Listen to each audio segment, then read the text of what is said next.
Disclaimer, Hotline Miami is really violent. The disturbing violence is part of the point of the game, so I'm not going to censor it.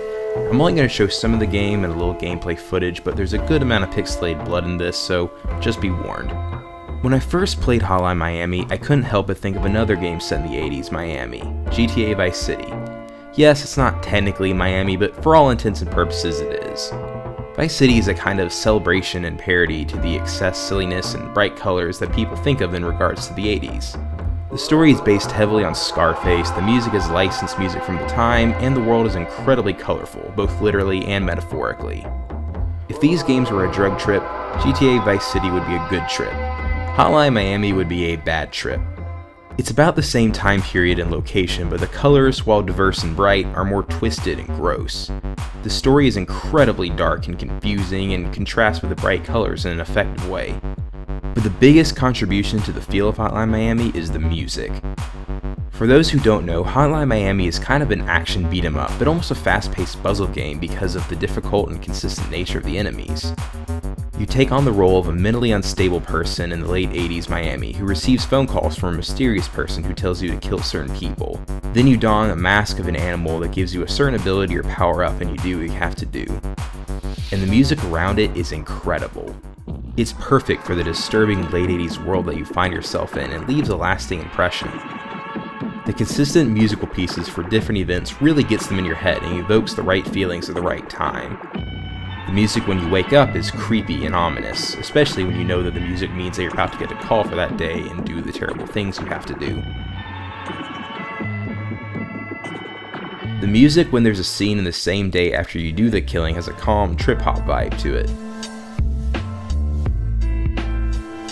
One of the coolest musical moments in the game, though, is after you've killed the last person in a level and you hear the record scratch in this track.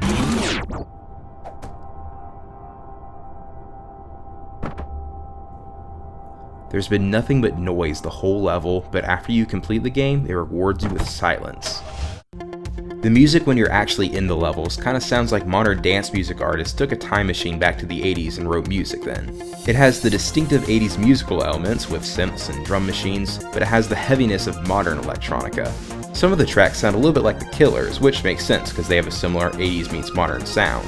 The artists who made the various music were very clearly inspired by Vangelis, probably the most famous synth player in the 80s, as the various beats and synth lines are very reminiscent of his soundtracks for movies, especially Blade Runner and Chariots of Fire. The creation of the soundtrack is also interesting, in that the music is by a lot of different artists. This makes the soundtrack kind of like a mixtape, another nod to the 80s setting.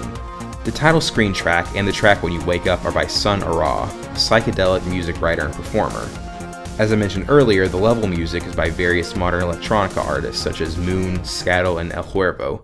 Moon's music is more modern sounding, with the exception of Release, which has the same exact bass line as the main song from Blade Runner.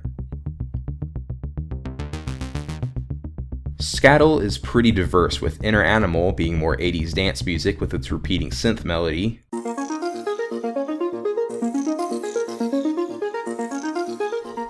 It's Safe Now being more trip-hop with a classic drum loop sample with a little warm synth thrown in.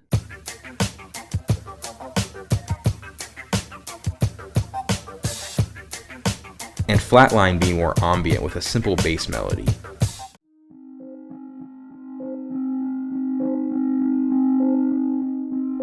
El Huervo is similar to Scattle with Daisuke being trip-hop. Turf Intro and Turf Main being straight from an 80s sci-fi movie.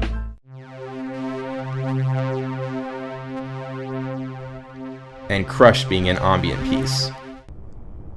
Hotline Miami is a crazy game. I mean literally. It's frantic, fast-paced, has a confusing storyline, and one of the few video games with an unreliable narrator. The gameplay is fun, and it can just be a mindless, twitchy game or a deep story about the mental decline of a person, depending on how you look at it. But the music brings it all together, no matter how you view the game. Definitely one of my favorite games I played last year, and certainly one of the best 80s themed games out there. Until next time, listen well.